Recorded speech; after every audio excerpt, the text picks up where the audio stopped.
Hello, welcome back my YouTube channel.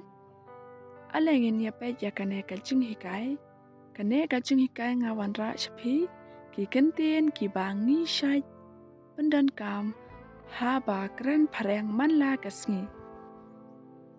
Sngew ba share ya kane ka video sha ki perlak la ne hayeng hasam chongpi ki bas sngew suk ki bas sngew tanat ban pe kum kine ki chai jing hikai English to Kasi.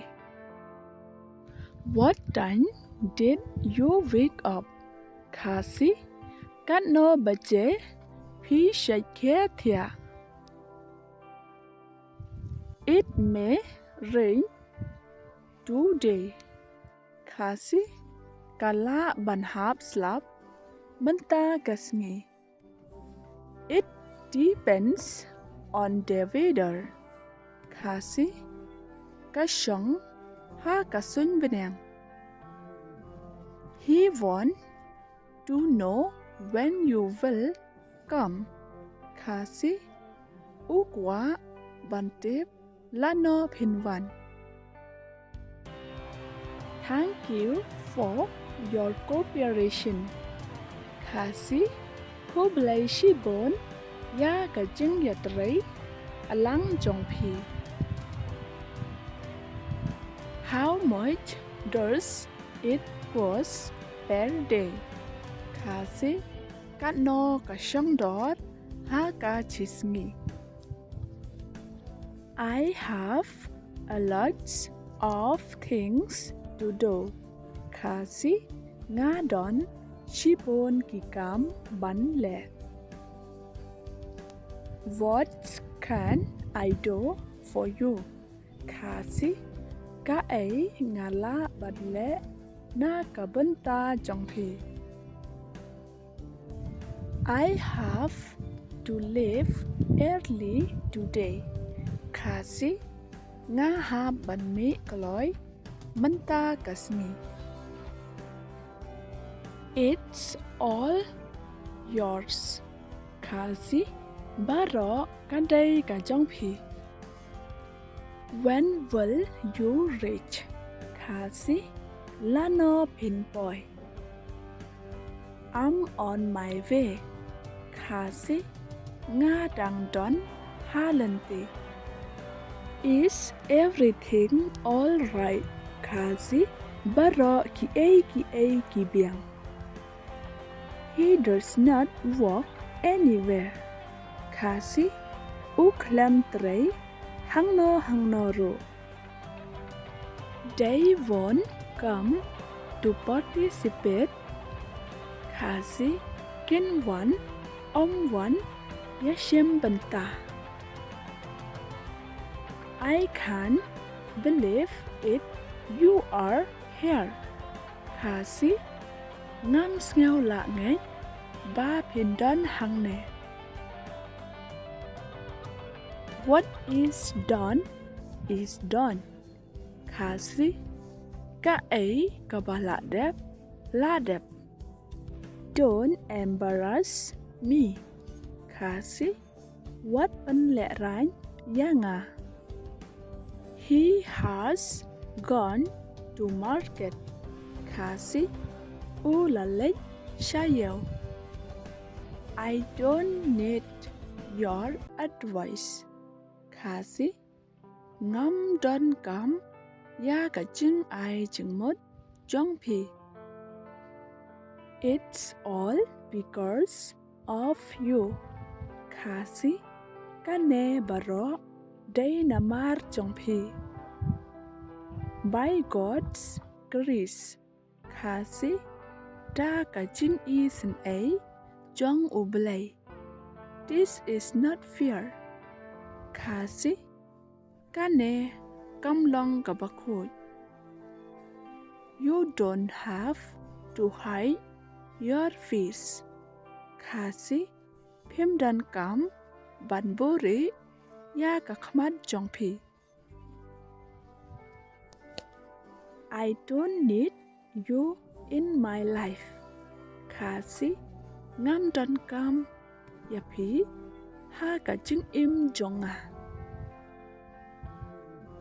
Phổi all your battles with prayer, you will always win. Kasi yale yakatma jongpi baro ta kijing duwai hin sa job barabor. I don't believe what he said. Kasi ngam ngách ya ka ấy ka ba phi ông. I don't trust him. Kasi ngam shanya ya o. I don't believe what you say. I believe what you do. Kasi ngam ngách ya ka ấy ka ba phi ông. Nga ngách ya ka ấy ka ba phi lẹ. I just want to remind you that I'm always here.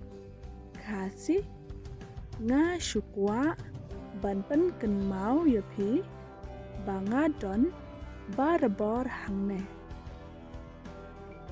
But I promise I will never leave you.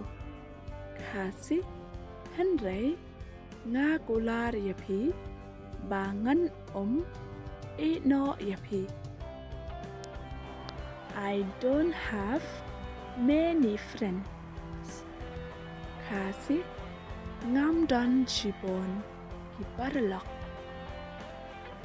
If I get a chance, I will do something. Kasi lada ngayo kalat ngan le ay. Don't stress on your problems. We all have problems. Kasi what panlay jing mot ha ki jing jong phi barabor nani ni dan kam ka jing Show your power.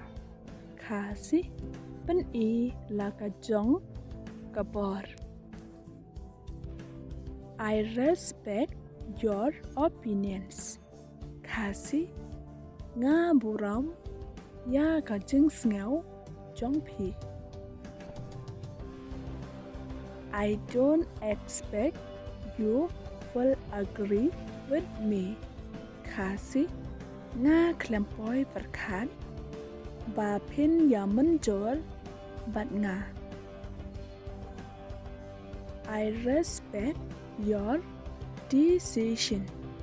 Kasi nga buram ya karai jong phi. It's your decision. I can't force you. Kasi kadai karai jong phi ngam la ban pan bor ya phi. You can force people to appreciate you.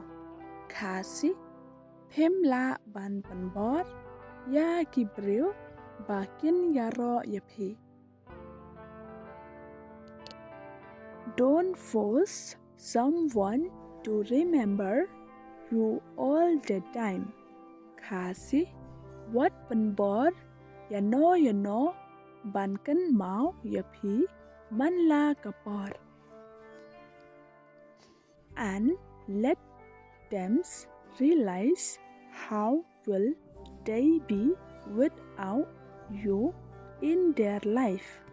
Kasi ai kin sneo tho kum no kilang klem ma phi ha ka jing im jonki. How do you feel if I meet you? Kasi kum no phi sneo la da nga ya kan to ya phi. It's your turn. Kasi kadai sa kapali jong phi. I want to know from you. Kasi nga kwa pantip na phi. I don't want to say anything. Kasi ngam kwa ban ong ay. I want to give you something ขาสิงากว่าบันไอยาพี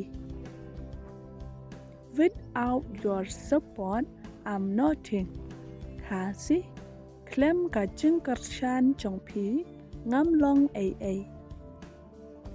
If you are here you will learn so many things ขาสิละดาพีดอนหังเนเพ่นสันนังชิบอนกีเอ